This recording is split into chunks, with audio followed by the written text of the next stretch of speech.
starting this video again in this kitchen.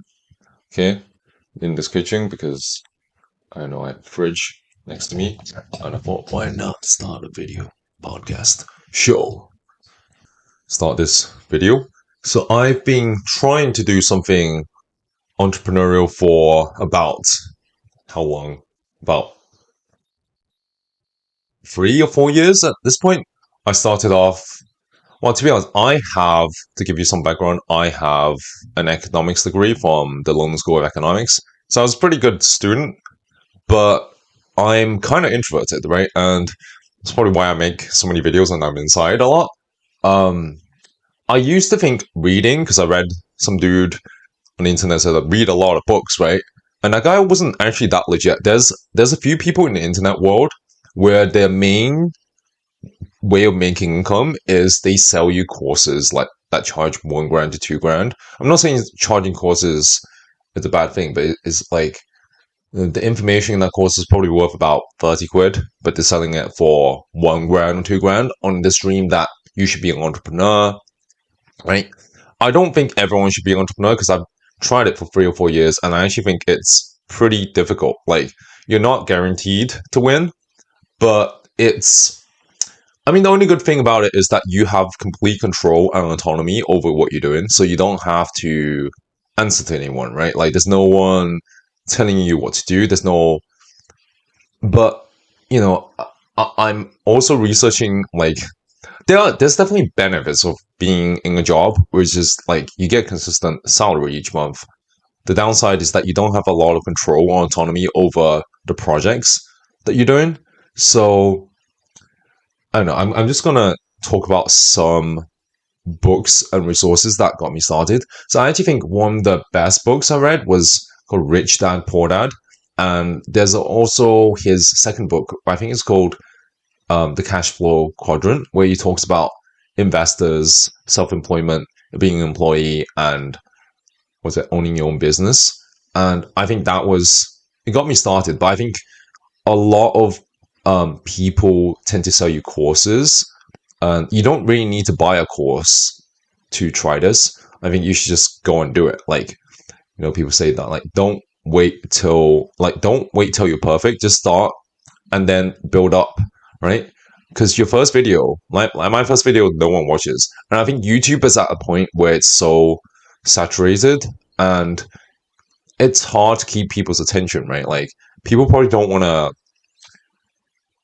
sit through a video of a guy rambling, which is probably what I'm doing, but like, I don't know how to make it interesting. I probably have to add some editing, and I don't really like editing, so which is probably why I'm struggling. But anyway, yeah, I don't know what else. What else am I going to talk about here? So I actually don't know whether I should continue trying to be an entrepreneur because I've listened to so much entrepreneurial podcasts, and they're all the benefits are like you get to do whatever you want at all times, and I think that's good. But I think when you're starting out, you're not rich, right? Like, I think if you're trying to entrepreneurship, people say is a way to accrue a lot of money, and I think people say people want the money, not the fame, right? So I probably been just trying to. I'm like it is quite difficult to do this stuff. So I think people say you should be self-aware, know your strengths and weaknesses. I think the main problem is that I don't really have colleagues anymore. So I think the main problem is that how do you gain self-awareness by yourself, right? Like, do you meditate? Do you journal? Do you analyze your strengths and weaknesses? How well do you actually understand yourself? I think there's a lot of videos, like when you search YouTube videos, there's a lot of videos of so-called experts, and these people are just people who are good at they're good at the YouTube algorithm, but they're not necessarily the most smartest or most wisest, right? Like if Mark Zuckerberg or Jeff Bezos give business advice, they're coming from a point of someone who's built $1 billion business, right? But if it's just like a 20-something-year-old dude, which I am, but like I'm not, like, there's a lot of dudes that are just selling you courses and they're not necessarily the most legit people. There's nothing wrong with selling courses. It's just that I think there's a tactic where they sell you this dream, and the dream is that it's actually quite difficult to be good at this. And I don't know. I would say like jobs are easier. Jobs are easier. The good thing about the job is the income. The bad thing is that you don't have a lot of control over what project you're on, who you're working with, whether you want to go to the office or not. You can't like just say, I want to go on a holiday for like 2 weeks. Like you probably can't do that sustainably. And I've been in a corporate job before, and you don't have a lot of control over who you're around, who you're working with, what projects you're on.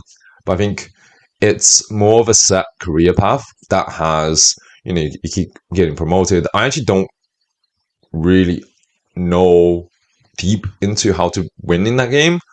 And it's more like company politics, you know.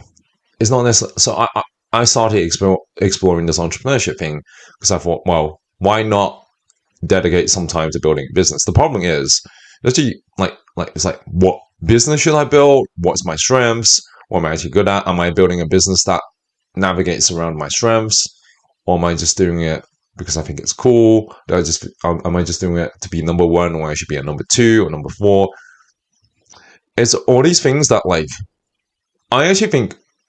The thing is, I could be a number six or number seven or number 10, but then I wouldn't have control. And I don't know, like, there's always this feeling that, wait, if I got a job again, then wouldn't I be less motivated to do entrepreneurship? Because I'd be slightly burnt out after work. I'd be slightly tired after work. These are all these things. And then, I think entrepreneurship requires you to do a lot of work. Like, you're probably not going to have a social life. Because I feel like at some point in 2021, there was this thing called NFTs. And I wouldn't say I spotted it, but I jumped on this trend, and basically people were becoming millionaires off this trend, right?